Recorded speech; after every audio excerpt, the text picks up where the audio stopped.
Unified Cloud Storage, storan penyimpanan awan yang sangat berbaloi untuk bisnes anda. Dengan Unified Cloud Storage yang mampu milik dan ruang penyimpanan storan yang lebih besar, ianya mudah diakses oleh multiple users di mana sahaja, bila-bila masa. Mudah, selamat dan berbaloi untuk simpan data anda. Unified Cloud Storage menawarkan pakej yang sangat berbaloi.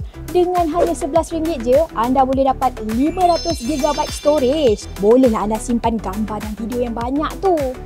Betul tak Saifullah? Betul Farah.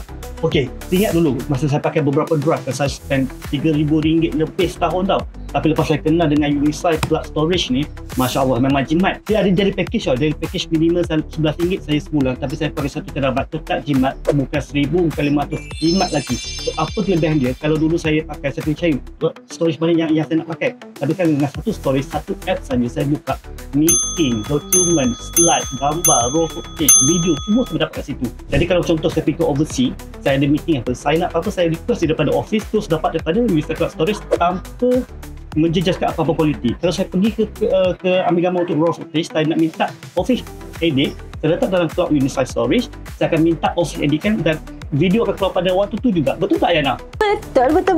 Unified Cloud Storage ni memang pantas, smooth, mudah je. Buat lagi raw footage, terus edit dan post. Tak susah, sangat mudah dengan Unified Cloud Storage. Tunggu apa lagi? Dapatkan Unified Cloud Storage hari ini juga di Unified Stores berhampiran anda ataupun layari biz.unify.com.my/digital solutions/cloud storage. Unify Business, rakan digital, pilihan PMKS.